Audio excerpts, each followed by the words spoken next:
This show is brought to you by Aces Bail Bond, Miranda and Sons Automotive, Bridgeport Auto Glass, Ramirez Spanish Restaurant, Tito's Barbershop, and Luz de Paz Funeral Home.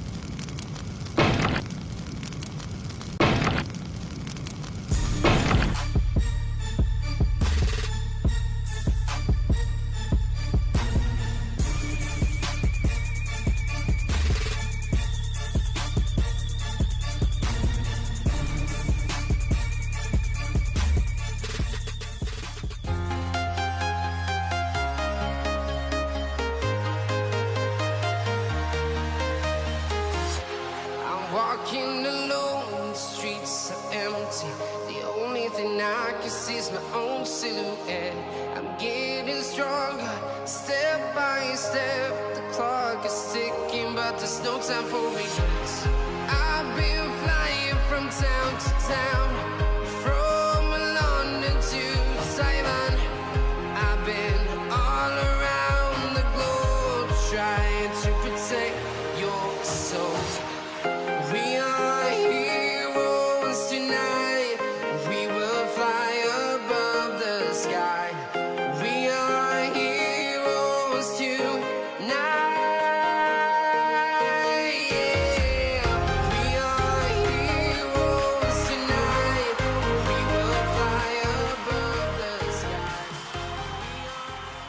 Hey, what's up, you guys? Welcome to Super Elite Entertainment. It's your boy, Jason Rodriguez, one more time here in the Super Elite Entertainment Studio for another exclusive interview. Listen, I want to encourage each and every one of you that are watching to please click that share button and share this exclusive interview onto your timeline. All right? Call someone up. Let them know. Tune in because tonight's subject is special.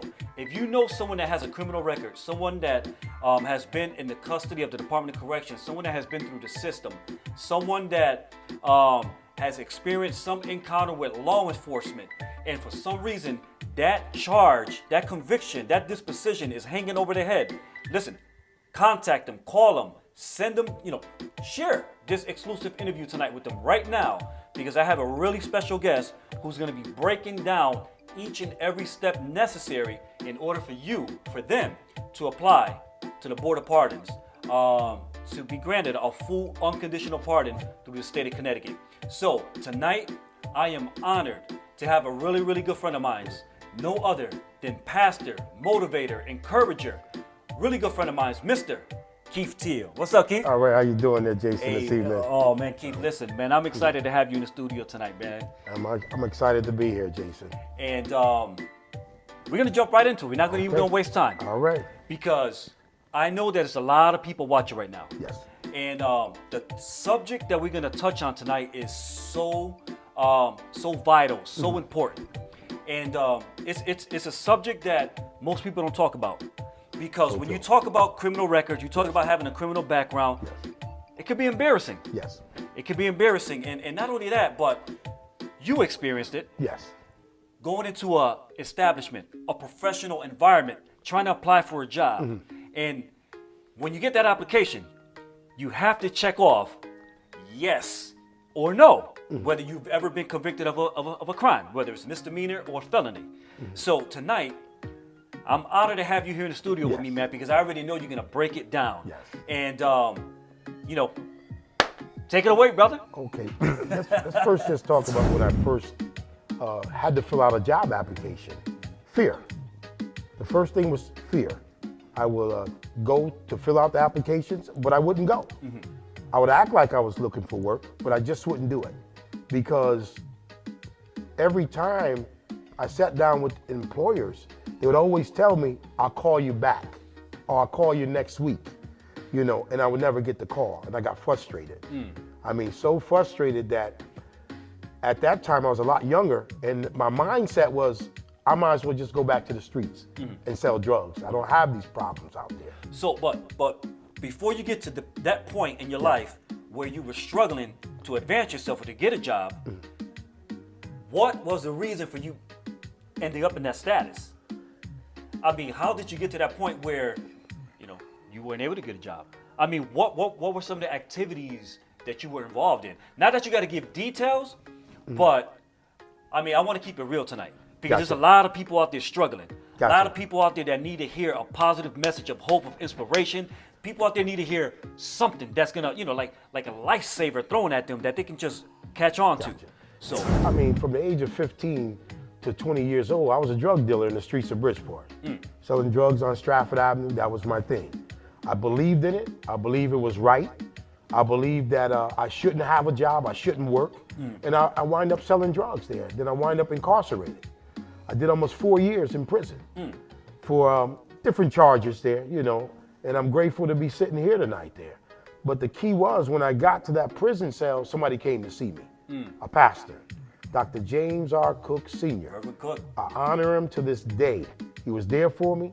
He told me, take a seat, don't get up. I need you just to read this scripture. And it was, blessed is the man that walks not in the counsel of the ungodly, nor stand in the way of the wicked. I don't know what's going on. I'm coming from the streets. So with all that in place there, when I got out, I went to see him out of respect. So when I got there, he addressed me as his friend, his homeboy. And he took me in. For 17 years, he mentored me under the tutorship of Bible studies. I was a leader in the church. I was ordained by him as a deacon. I was ordained as a reverend, and I moved on as a pastor there. But I was stuck until I met him. I mean, stuck with life's problems. I was depressed. I had low self-worth, low self-esteem. That's why I sold the drugs there. It built me up. It made me feel that I am somebody. Now I'm at a crossroad in life. I'm at a halfway house now. I'm in this halfway house where I'm meeting different men that's positive. They're saying different things to me like, how you doing, good brother? Things are gonna be okay. But I still had to go back to those streets when I left on the weekends or when I was out for good. I had to go back to those streets. But I had one thing in place. It was a relationship with Jesus Christ. I was able to get to that church. That relationship started off when you were incarcerated? It started off when I was home with my mother. Okay. On Wednesday nights, we had Bible study when I was a kid. But I rebelled. I went and did my own thing. But at the jail, they had volunteers coming in to teach the Bible studies. And the volunteer was my mom's. Wow. The same thing she was telling me in the house. She's teaching this in the jail, said, now I have your attention. I felt I was embarrassed to be there because all she was teaching, I could have learned it on the outside. That's right. But I didn't do it. You didn't want to listen. Didn't listen at all. Did my own thing, money in my pockets. I respect her, but I wanted to do my own thing there. We grew up, hard times, not a lot of money circulating. Now I have money in my pocket. I'm like, today you would say a celebrity. But I didn't know at the end that I was gonna have the worst problems of my life, that prison cell. Wow. So, getting to the point where you stated earlier, you couldn't find a job. That can be difficult, especially being an ex-offender and coming out of the system, and you want to do right, Yes. but yet negativity is always there at the door knocking, and sometimes you have to settle for less. Yes. I mean, at one time when you sell it, you're slinging out there, you're pushing that rock, you're making money. You live in a certain type of lifestyle. You're able to buy what you want. Yeah, exactly. You got a nice knot in your pocket. And coming out of the system, now you ain't got nothing. You're starting all over. You're starting from scratch. Zero. Yeah. Of course, the connect is always there, willing to reconnect with you, Yes. talking about they want to help you get stand back up on your feet. So my question is, you're trying to do right, but yet wrong is always present. How do you continue doing right when yet things may even seem to be hopeless? Let me just say this, Brother Jason, that the first 3 weeks of me being home, I sold drugs, man. Wow. I'll be a liar to sit here and act like it just happened, this turnaround. I sold drugs. And I see myself in a place there realizing that, for one, when I was on these streets, I wasn't selling for nobody. But now I'm selling these drugs for somebody. And I'm on my way back to jail before I could even get out. So right there that night, I gave everything back. I was able to walk away out of respect. The respect that I carried, I just walked away. Said, nah, I'm not gonna be involved with that. And as I'm journeying and looking for work, I met this young lady who who I'm married to today. Uh-huh. And she challenged me. She said, either you're gonna be with me or you're gonna be with them. And I was in the car with them at that time. I got out that car and I walked home with her where we live. You know, it's hard. I went from $2,000, $3,000, $4,000, $5,000 a day to working a job making $5.60 an hour. Wow. Wow. My first paycheck was $317 for 2 weeks, man. Wow. I was so happy with that check, and Clean the money, change, clean money, the change, you know, I didn't care. I didn't trust nobody on the street, so I didn't go back there. I didn't trust these guys that was out there. So I began to isolate myself. I began to work. I was able to work with the mentally ill for 5 years when I got out with no experience, no education, nothing. And that's where God came in and blessed me to be able to do that. $5.60 $5.60 an hour. And I was happy. I was good. Ain't no police on me. My cars are registered in my name. I didn't have to look over my shoulders. I didn't have to carry guns no more. And I began to find peace in my life there. That first year, it was the peace. You know, the drugs stopped first because I couldn't go to the streets. If I did, either I was going to be killed, or unfortunately, I had to pick up a gun again. But you know, looking at, and I know you know. Yes. I mean, we've been friends for many years. Yes. And you know my story, I know your story. Yes. And I look at you now. Yes. You know, where you are, your status in life. Yes. I mean, your family, your home. I mean, coming from where you come from, Stratford Ave, Connecticut Ave, being around that environment. Yes. And now being where you are now. Yes. I mean, how do you feel about your accomplishments? Accomplishments, Jay, I'm humble, I'm grateful, and I'm thankful because I know that I could never do this by myself. I've been married, this year I'll be married 32 years to my wife. A miracle. Still alive, a miracle.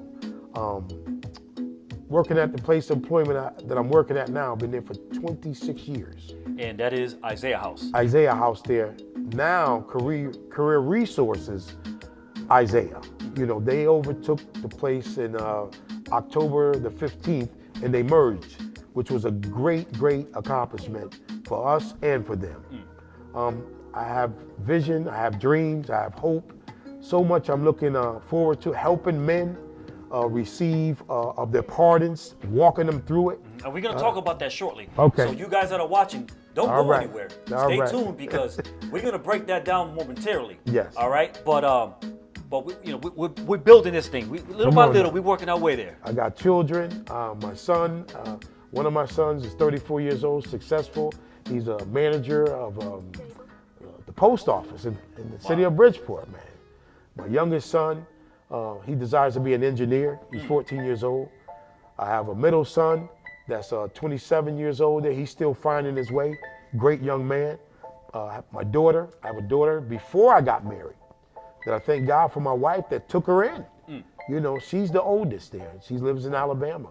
My wife, I mean, if it wasn't for her, I always put God first, but if it wasn't for her patience and her love, there's no way I would have made it. There's no way. It's the right people that you're around. Dr. Cook, Hassan, just strong men. You got to be around strong. You have to listen. You know, and it's funny you say that Yeah. because how important is it, for example, coming out of the environment that you was in, incarceration, back into a community that wants to kill you, that wants to take you down again. Yeah. How important is it for you to connect with someone that's flying high? Life and death. Just life and death there. I mean, you've got to connect. You've got to realize that you have to let those old tides go. You have to, you know. And it's not easy to do. No, it's not. They talked about me. They told me I was weak. I was a sellout. I was soft. I'm a chump now. All this stuff. But guess what? They rolled up on me. I'm a sellout. You're at the halfway house. You're the police. I don't care. Because I knew if I stepped in, there was only two things going to happen. Die or spend the rest of my life in prison. So I was able to walk away. But it's very important to surround yourself with many wise, strong men. I heard that it's best to connect with someone that's doing better than you. All day long. All right, because if you connect with someone that's doing better than you, or someone that's flying a little higher than Yes. you, then they can help you elevate and get to that level. And that's a must, Jason. I have a spiritual mentor, several right now, today, in 2019. Check in every 2 weeks, let them know what I'm doing, find out what I need to do. Yep. I'm not the smartest man in the world. You know, once you think you arrive, you're done. But you must allow them to speak into your life, and you have to receive. Unfortunately, I was raised with a single parent. Yes. So I wasn't used to men being in my life. I didn't meet positive men till I was about 25, man. You know, and the ones I did know, you know, they was doing the same thing I was doing. That's right. You know, and it was so important, you know, for me to become that father. Didn't know how. Had to read up on how does a good father operate. I had to watch how they dress, what they put on their feet, how they talk, what they went around. I had to do all of that. And I'm still working at this thing. I'm a whole lot better than I was 32 years ago. But you must have a mentor. You must allow someone to tell you what to do. And what I did, I kept my mouth shut and I followed, because I knew if he's able to be there and he's not in a prison cell, he knows something. That's right. You know, he knows something. Sometimes it's best to step back and listen. 100%. Yeah. 100%. And you know what, Keith? I mean, I got to bring this up, man. Yes. I got to bring this up because, and I feel good being able to say this in your presence. Yes. And to me, it's more of a testimony, but at the same time, it's more of an encouragement towards you. Yes. Because for years you've been at this. Yes. Your life has been dedicated to helping other people. Yes. Helping people advance. Yes. Helping people understand. Helping people get ahead, to better themselves. Yes. And I'm one of those individuals. Yes. Because I remember when I first met you over 20 years ago. Yes. I was a young kid. Yeah. You know what I'm saying? I was 19, 20 years old. Lost, no vision. Yes. Hopeless. Didn't know what direction my life was going in. You were one of the individuals who spoke life into me. Yes. You know, I sit back here now. People may see, you know, like all the blessings. Yes. But people don't realize where we come from and how hard it was for us to get to the point where we are now. Yes. Yeah, I have 2 college degrees. You know, yeah, I have a great job, and Yes. I might have a couple of dollars. It wasn't always like that. Yes. Because I remember when I first met you, I didn't even have a Connecticut state ID. Yes. I didn't have a bank account. Yes.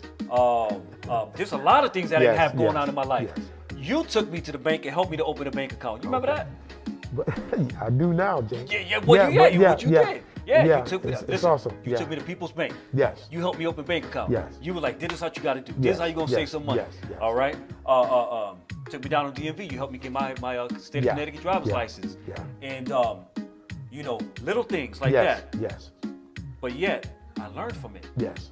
And I'm just sharing that with you as a reminder Yes. that you know that the fruits of your labor, Yes. you're looking at it right in front of you, brother. Yeah. That's so encouraging, because when you set out, my life was dedicated to help others because somebody came and helped me.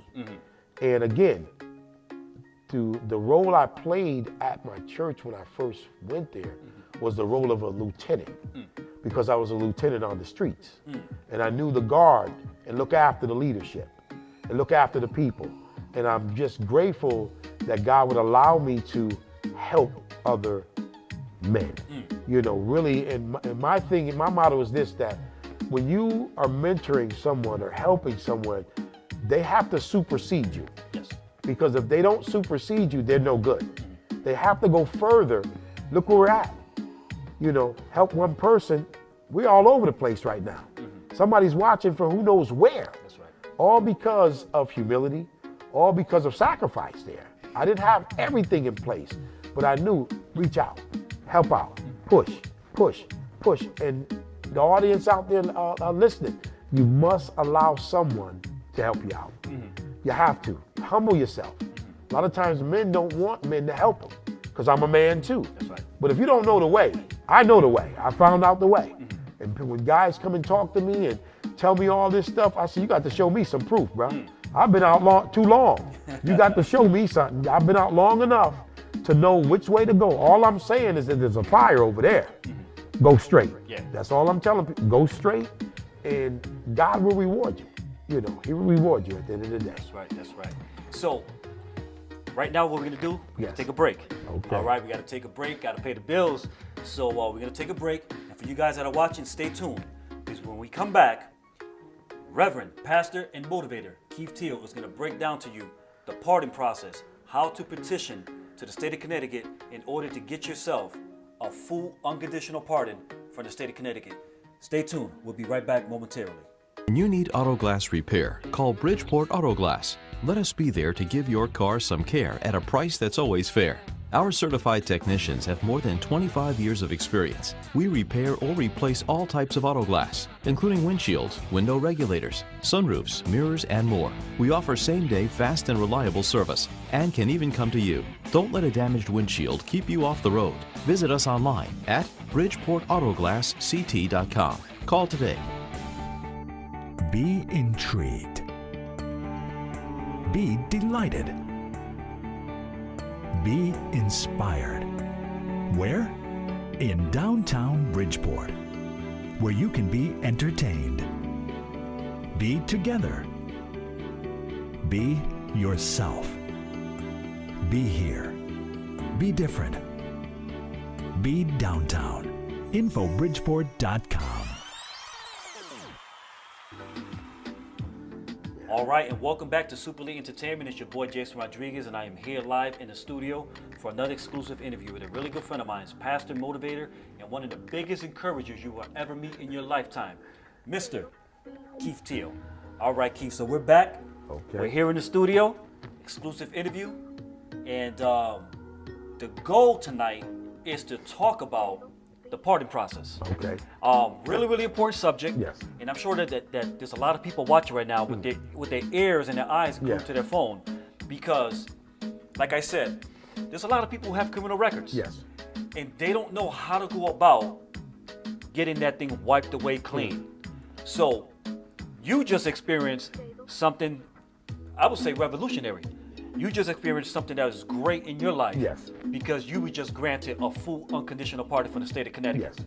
It took you a long time. Yes. It was a lot of hard work and dedication Yes. to get to that point. Yes. So, with that said, please share with the viewing audience how you started off the process Yes. to get to where you are now.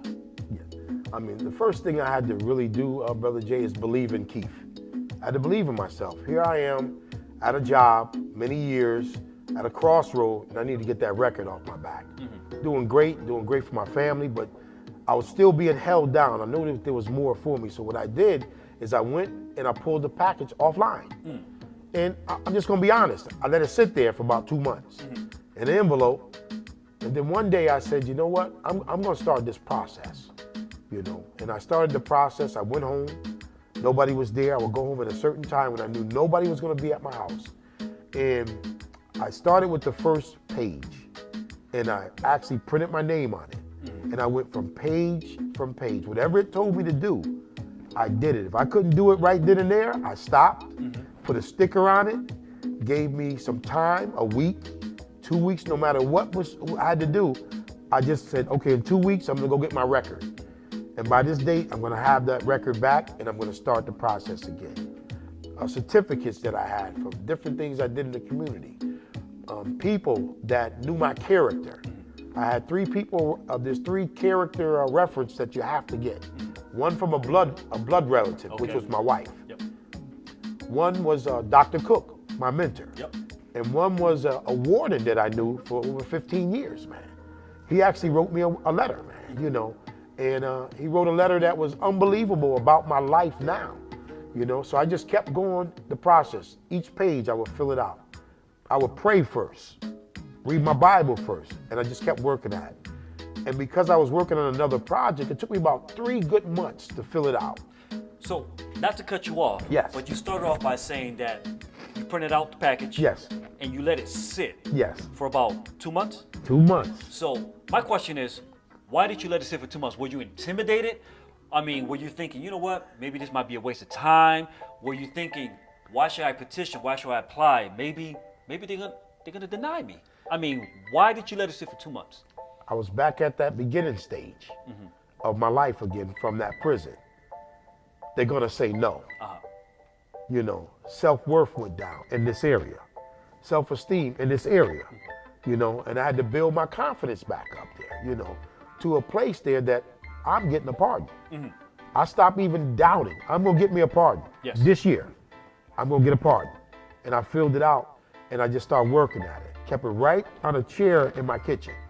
Came home, pulled it out and kept working at it. So I want to be clear now. Yes. Because people don't understand it is that you don't have to pay anyone in order to petition for a pardon. Like you said, you got on your own computer at home, you printed out the package, instructions are attached to it step by step. Yes. You read the instructions and you took the initiative Yes. to start the process. It could be intimidating. Yes. And sometimes it can even look hopeless because, you know, some people have 15, 20 felony charges. Yes. So when you start the process and you start looking at your background, you're probably like, all right, this is a hopeless situation. But the thing is, you kept going. Faith. I kept going. I was determined. Uh-huh. This is gonna work for me.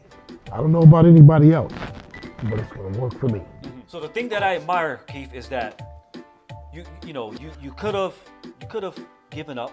Yes. You could have said, you know what, this is a hopeless situation. Why should I put all this energy and all this time and all this strength into something that I may not get? But the thing is, it's like rolling the dice. Yes. You took a risk. You printed the application. You read the instructions, and you applied. Yes. But it took you time to compile all the information because there's a lot of footwork you got to put in. Yes. Just like you said, the character letters. What else? Character letters. You gotta go get your fingers printed up in Middletown. You have to wait for your record to come back to your house. You have to get one page notarized. And once you get those pieces, the rest is up to you. The rest is just stuff you gotta fill out. What have you been doing in the last 5 years? Have you helped any organizations there? Who can speak up about you there? You can't just send it in with the packet itself. You gotta add in what they're asking for. Yes. If they ask you, what crime did you commit? You gotta write it down. So Yeah, what you're trying to say is Yes. you want to be honest about all the offenses you've committed. exactly. Don't say I got a misdemeanor charge when yet you have 5 felony convictions. Exactly. So you need to disclose everything. Yeah, they have the records. Uh-huh. They sent you the record. It's right there before you. They have your life history of crimes before them at that board. So don't go in there or even send something off that's not true because they're gonna deny the packet. Yes. Then you actually get an interview on the phone. A couple questions they're gonna ask you. Okay. And they'll tell you, we're gonna accept your package. So that's a whole new part of the process now. Because they used to not give you an interview by phone. Yeah, they interview you by the phone, ask you about what are you doing now? Do you have any new certificates since we received this package? They talked to me about my daughter that wasn't in my household. How's that relationship with her mother? I said, well, there is no relationship because these are things they know about you already. Yes. You put them in your pack. Who lives in your house? How many people there? The age of the people that's in your home, and these things are going to be asked. Yeah. So you have to be honest. It tells you on the package, if there's anything in here that was not truthful, automatically is denied. Wow. So you just want to be honest there. And I don't want to cut you off, but how important is it to make sure that you're active in the community, that you're participating in different community service activities, staying active in things that are positive? I mean, because I know that it takes 5 years. yes, You have to wait 5 years from the last conviction? yes, from the last conviction, 5 years, you have to, it's important to be a part of your community. You're transitioning back into the community. That's one thing you should be doing, whether it's a soup kitchen, outreach services, cleaning up the community there, your local churches there, your mosque there. You want to be a part of whenever something's going on, you want to be there. Get a letter, a certificate there, not just, I didn't do it to get a pardon. Yeah. I had nothing, no clue in mind. Yeah. I'm helping people. When it was time to put the package together, I went in my basement. On the shelf was a folder with over 25, 35 different certificates. And these are certificates you've been holding on to for the last 20 years? Yeah, 30 years. 30 years. Just holding on to them. And I didn't realize all that I was doing at that time was going to benefit me now. You know. So a person that wants to get a pardon, I mean, they have to have the mindset that, listen, I need to do some preparation. Yes. All right, I got 5 years. Let me prepare for this opportunity. Yes. Because in 5 years, I know what I'm going to get. Yes. You can't expect to petition and go in front of the board of pardons and get a pardon if you ain't done nothing. No, it's not going to happen. Yeah. You've got to change everything about this. Is real. This is what's going to happen. Your whole life history of wrong in the state of Connecticut is going to be gone to a blank white sheet of paper. Don't take it lightly, because they're not taking it lightly. Yes. They're not just going to give you something. Don't just be real. You can't be out there still getting high, hustling, doing wrong, toting pistols and all that, and think something great is going to come your way. No. You're going to have to get rid of all that stuff there. Really a clean slate there. Helping others, because your job, once you get it, is to help somebody else get it. You know, and it's just a continuous cycle, just like doing wrong. You know, but you're going to have to become part of something out in that community. Somewhere, a volunteer day, whatever it is, you want to be a part of that there. And let's make it clear, Keith. When they say that they will grant you a full unconditional pardon, Yes. that means full and unconditional, meaning everything is wiped away clean. Wiped away. I mean, you can go and be a cop right now if you want. If I wanted to. You can go. You know, you go. it's clean. Yeah, you know, it's clean. It's clean. You know, they made sure that they let me know is once I was granted the pardon to wait 6 weeks, because they still running background stuff on you. They got to be sure that we're going to take a guy, and misuse the word, a criminal, and free him up. Yep. And actually allow him to get in a place that he never did wrong. You know, very, very important. Zero, nothing, white sheet of paper there. My name ain't even on the paper, because it don't even come up. Wow. Just when they print it out, it's just a white sheet of paper come out. How does that feel? I mean, that's a big accomplishment, Yeah. especially when you had that thing hanging over your head Yeah. for the last 30 years. Now, Yeah. that yoke has been put aside. Yeah. You're free. You're clean. Yeah. I mean, how does that feel, Keith? It's a freedom. One of the greatest freedoms that I've ever experienced in my life is when I gave my life to Jesus Christ. And I really thought everything was fine. You know, moving on in life there, different jobs, family, homes, car, you know, different cars, traveling, that I was free. But when I started filling out that paperwork, I realized I wasn't free. I realized that. And that's a good point that Yeah. you say that. Yeah. Because you got to be realistic. Just because you get saved, Yeah. you know, saved, sanctified, filled with the Holy Ghost, I mean, you're actively involved in your church and your community. That's right. But still, you're really not that free. You're in bondage. You're in bondage. You're in chains. Because you really can't apply for any job, you know, any job that you really want to get. Like, you can apply, but it's going to come back. Yeah, it's going to come back. A no. Yeah. And when they granted me that pardon, you said, how did I feel? I was in a courtroom. I had to go back to court. I was in a courtroom with about 27 other individuals that day, just up for pardons.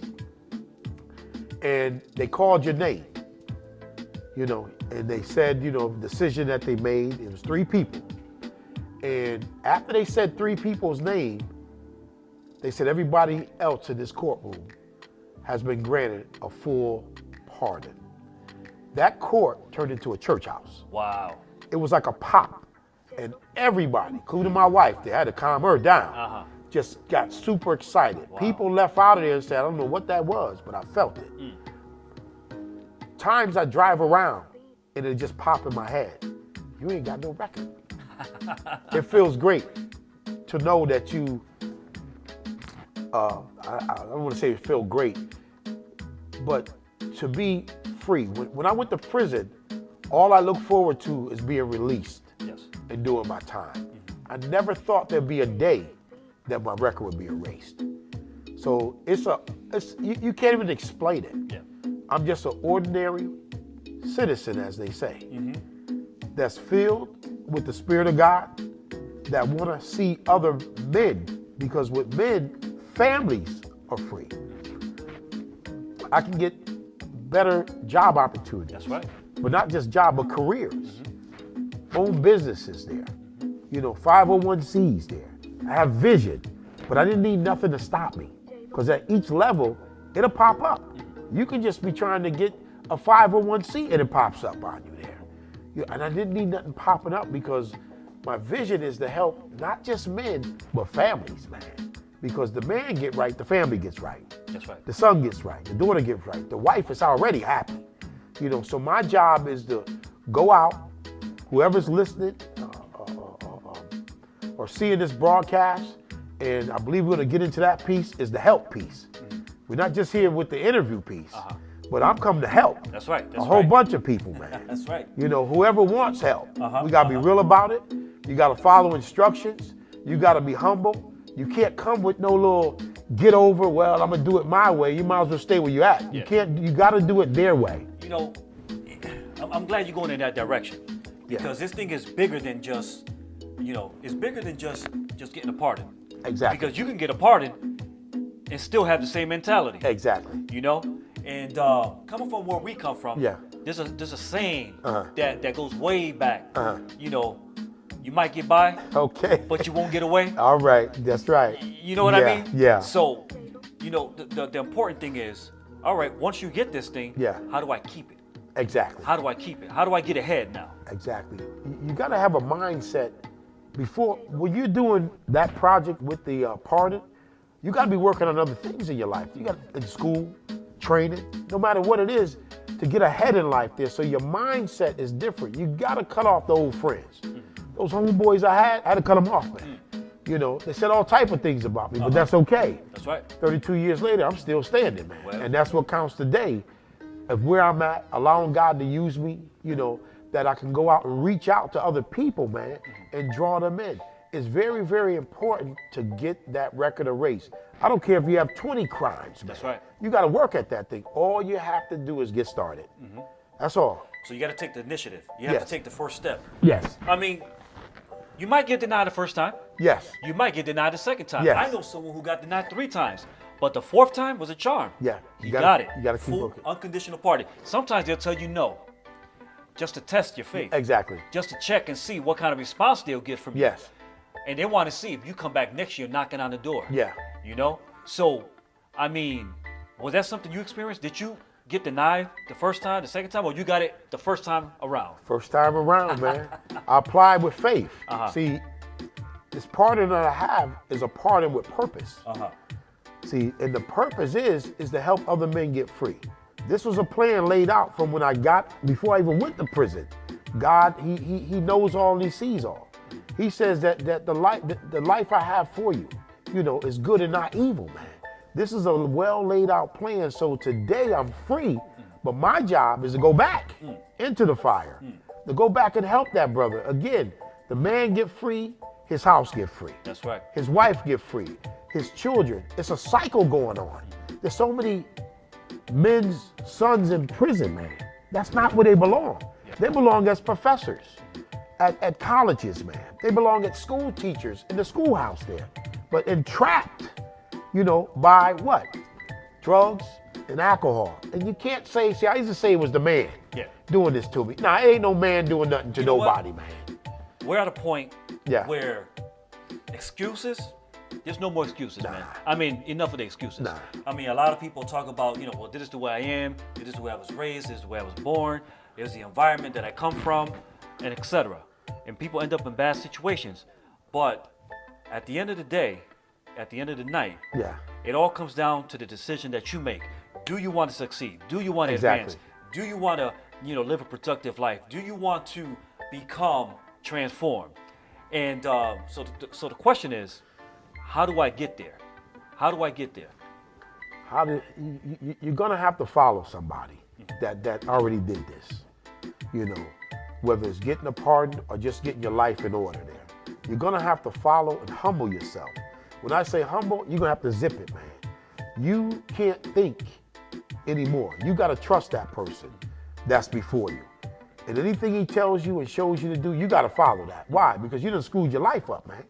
See, I screwed my life up so bad there, how am I gonna keep trying to do wrong? I had to get on board. This was a plan for my life there, and I happened to catch up to it. And it just started working itself out. Little by little, working itself out there.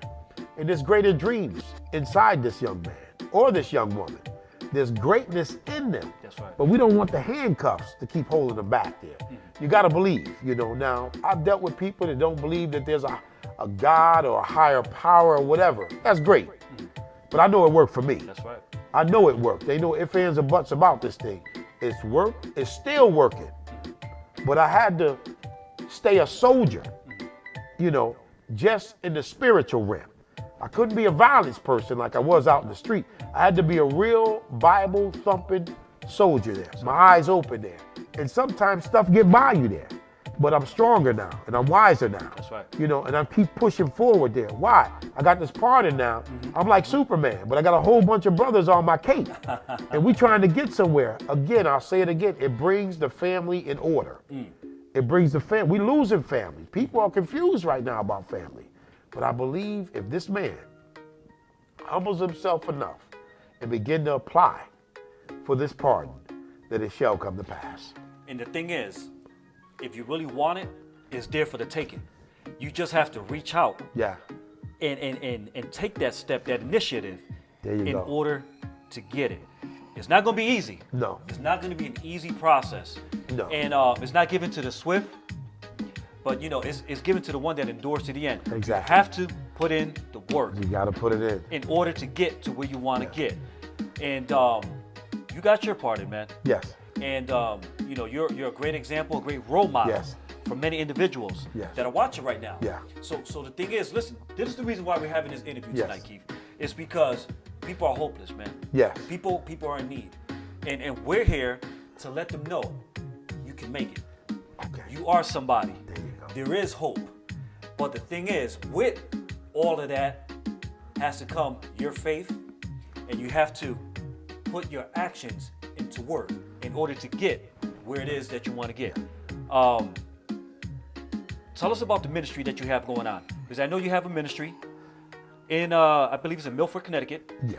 And you guys have a special program going on Yeah. for anyone that wants to apply to the Board of Pardons. Yes. Tell us about what you guys have going on at The- Cornerstone Church in Milford, Connecticut. There's a program coming up on tonight. Uh-huh. Matter of fact, Yep, the tonight. 12th of March at 6 p.m. But it's not only tonight, but it's going to be ongoing. Yeah, Okay. ongoing, where Jay is going to be able to give you a number of contact. Yep, the number is where right now on the screen. The pardon board is actually going to come to the facility and actually begin to do a workshop. And as we move forward in life, as we move forward, they're going to constantly be coming around as you get your package together. Yep. We're going to get this ball rolling a little different than it was before. You're not on your own. There's going to be some help there helping you along the way. And so that's what we have coming up. It's the first meeting, coming up there on the 12th tonight. And you know what? I think that's an amazing thing, because some years ago there was no meeting, there was no talks, there was no self-help services Yeah. out there in the community that you can contact to help you petition to the Board of Pardon. Yes. But you guys have put this amazing program Yes. together to help individuals that need a pardon. There's people out there that have been out in the community 10, 15 years. Yes. Never even made the attempt or even had the thought to apply Yeah, for a pardon. All it takes is 5 years and you can apply. Yeah, exactly. Exactly. So you guys at your church, Cornerstone, what's the name of your ministry? Well, it's the Storehouse Project. That's Okay. the ones that's overseeing Okay. this project here. So if they call the number on the screen right now, Yes. Storehouse Project, Yes. They'll be able to speak to a representative there. Somebody leave your name, leave your number. There's an extension there. They'll get back to you, and they'll give you the information that you need, or pass your information on to someone to give you a call back to start helping you out with the process. So again, for you guys that are watching, man, listen, Storehouse Project, an amazing ministry. Yes. And pastor and motivator and encourager Keith Teele is a part of that ministry, located in the city of Milford, Connecticut. Yes. Free service. Free. They're not charging you anything.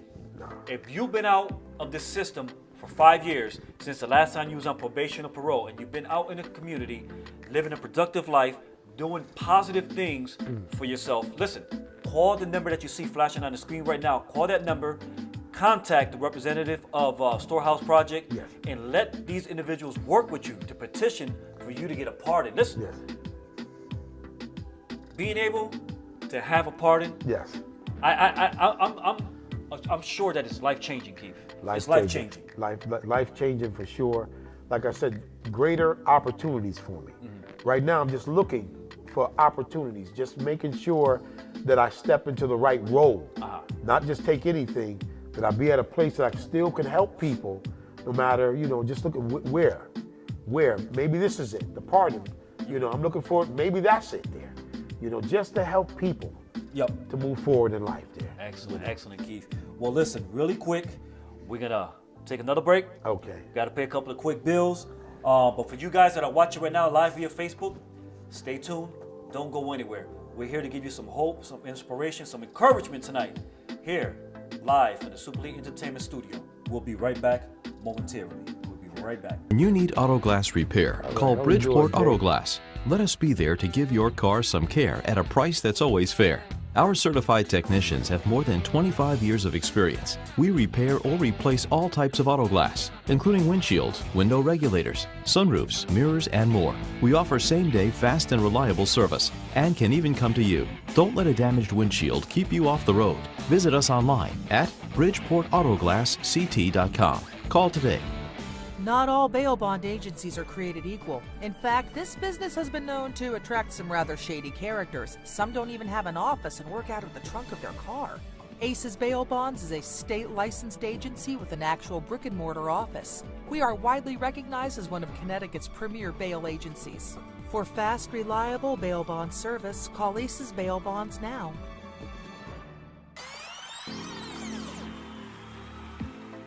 All right, and welcome back to the Super Elite Entertainment Studio. We are broadcasting live for an exclusive interview with a really good friend of mine, pastor, motivator, and encourager, Mr.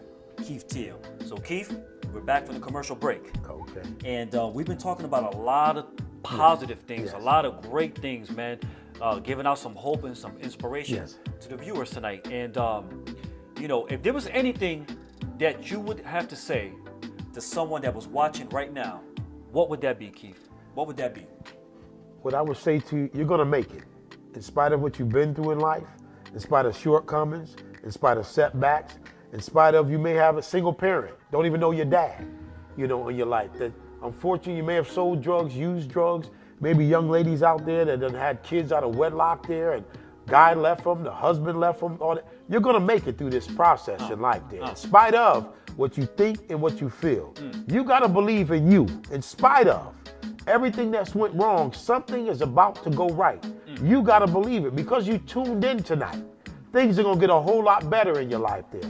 When you get home tonight and things wind up and wind down, all you have to do is sit down somewhere in your house, and if you believe or don't believe in a higher power or believe in God, is you got to have a conversation in that room.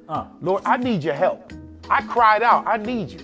And my whole life began to change stages, just stages, a process, deliverance, a process. But I can say today that I'm free. And that same freedom that I have is granted to you. For those that are watching tonight, you're going to make it. Your family's going to make it. One thing I used to tell people there is that whether it's your mother, your father, your sister, your brother, your aunt, your uncle, your cousin, your friend, they're going to make it there. You got to stand up so they can see a light, so they can begin to follow. Most people won't see the light, but they'll see you. That's right. And they know that you changed there. That's right. Powerful words, man. Powerful words.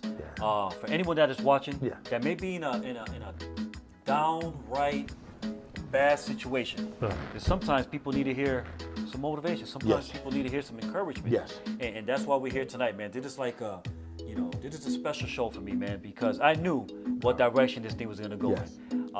You're one of the greatest.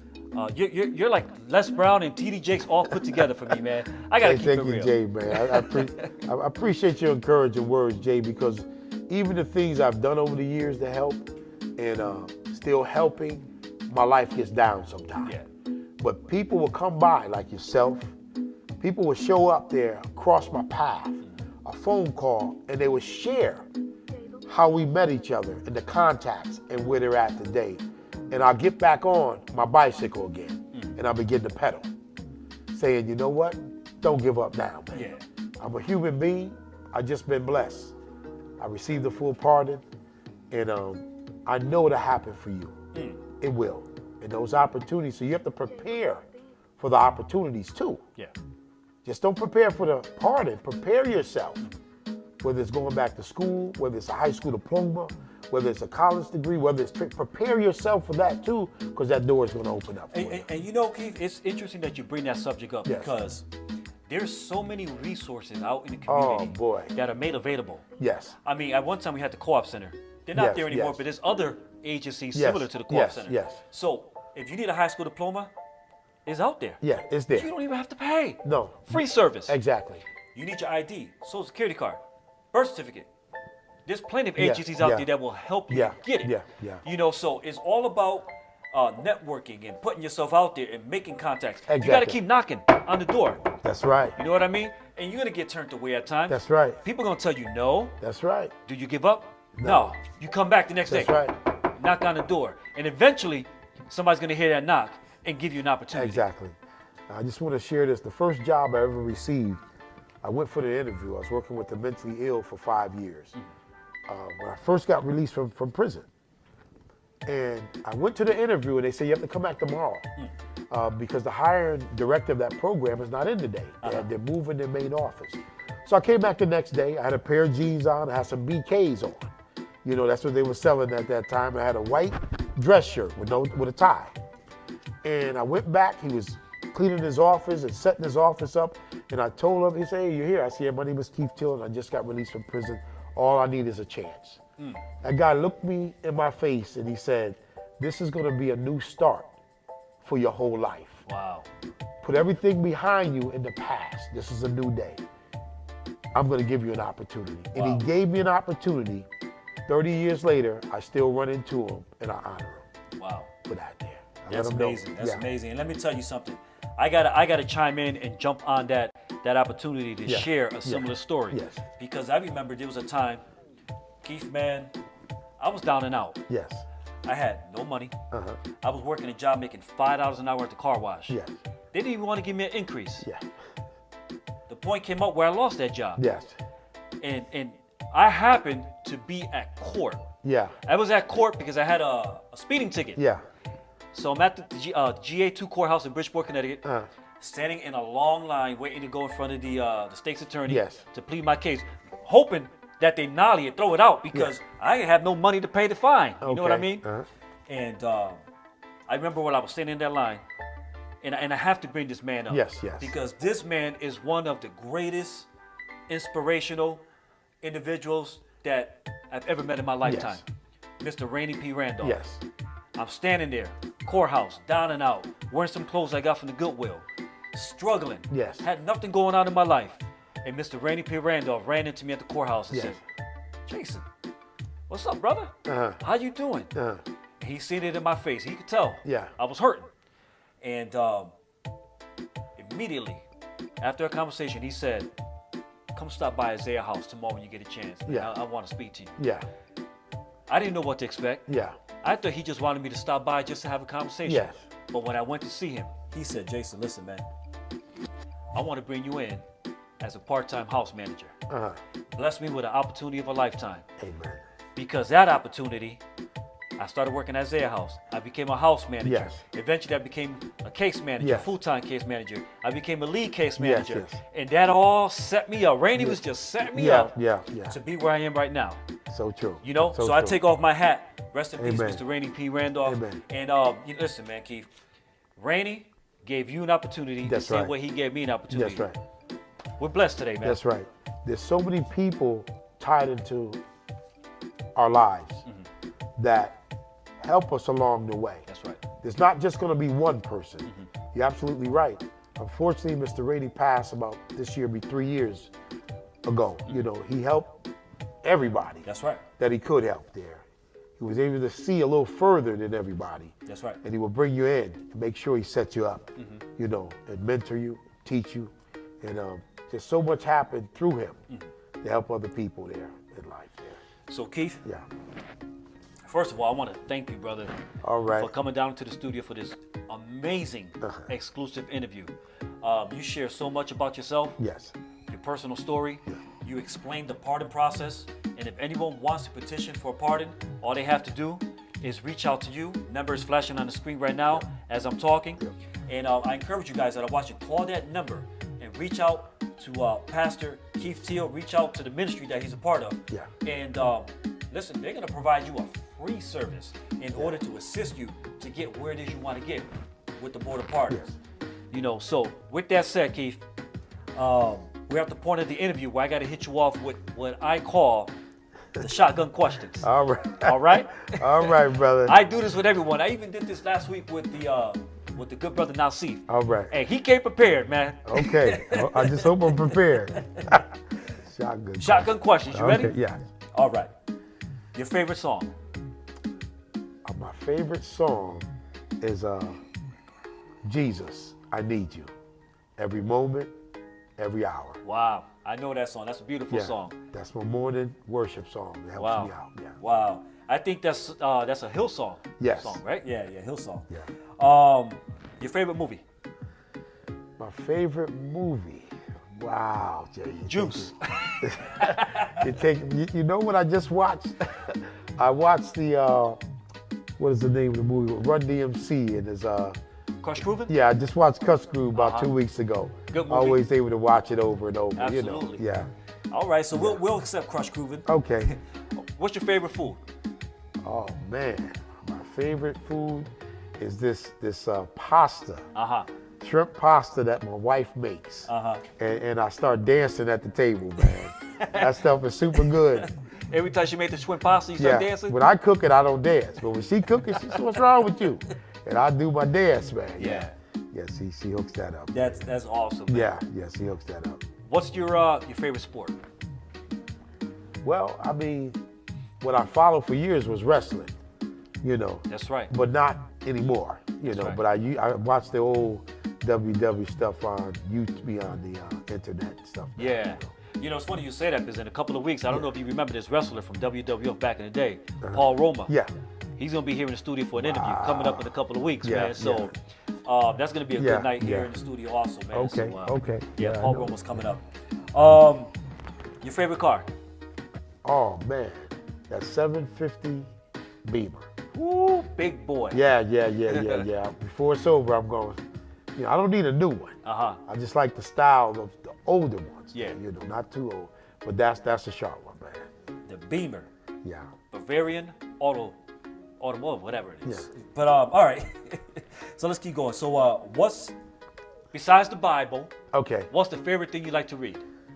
I like to read books about men, you know, or families. Yeah. Because I'm still working at that. You know, so I have maximize manhood in my car, man. Oh, okay. Was Bishop Jake's book? No. Oh, okay. Because I know he has a Maximize the Moment. And, yeah, that's about my favorite, and just different clinical stuff there on depression and you know, co-occurrent behavior, you know, stuff like that I read up on. Oh, okay. And study on, and doing some other projects on that. Yeah. So I can understand the person a little better. You know, what are they really dealing with? You know, we know spirituality, everyone needs it, but there's other issues. That's right. People are depressed, confused, just so much going on in their life, man, you know. Absolutely. Yeah. What's the favorite thing you like to do? The favorite thing I like to do is vacation, Okay. cuddle with my wife and watch a movie before a fireplace. Just chill, you know, just chill, you know. That's it. Excellent, man. Excellent, man.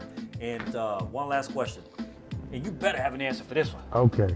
Who's your favorite boxer? Because as you see, we definitely represent boxing here in the studio. You got gloves all over the place, boxing posters, you name it. So what's your favorite boxer, man? I'm a little older than some of these guys in the room, but Muhammad Ali. Ali. I just watched a film on his the other day. I like his style, boxing and out of the ring there. He had a lot to say. Yeah. Very positive person there, you know. Just watched it last Saturday. Nice. You know, yeah. That's great, Keith. Well, listen, what an honor, man, to be able to have you here in the studio for an exclusive interview. Thank you, I truly, truly appreciate you coming up, man, and sharing, openly sharing all the details of your life and how you got to the point where you are now. Yes. I mean, it's been a long road. Yeah. Hard work and dedication, but you've been committed. Yeah. since the first day I met you. Yeah. Over 20 years ago, and you're Yeah. still here pressing on towards Yeah. the mark that's Yeah. ahead of you Yeah. and hitting it hard. Yeah. So, you know, I truly appreciate you, man. You're a motivator, you're an encourager, you're an inspiration, and you know, I take my hats off to you. You know, just thank you, Keith. Thank you, brother, for coming up to the Thank studio, you, man. Jason, for just having me here. Yeah. Having me here. And for you guys that are watching right now, I just want to thank you for tuning in tonight for this exclusive interview with my good friend, my brother, and my inspiration, pastor and motivator, Keith Teele. I thank you for sticking it out with us. I thank you for tuning in. I thank you for sharing this interview onto your timeline. I thank you for all the comments that you left us tonight. And listen, if you know anyone that's that has a record, anyone that's in need of a pardon, tell them to watch this interview, share it with them, send it to them, so that they can sit back, watch this interview, and gain an awareness and understanding of the process of applying to the Board of Pardons to get that record clean. Yes. It's possible, but you have to put in the work. If you put in the work, if you put in the actions, if you put your faith into actions, I guarantee you that you will one day be able to enjoy the fruits of all the hard work and the labor that you put into it. Again, I want to thank you for watching. Your host, your boy, your brother, your friend, Jason Rodriguez, thanking you for watching, and hope to see you next Tuesday night right here again at 7 p.m. for another exclusive interview live on Facebook. Thank you guys for watching. Have a good night.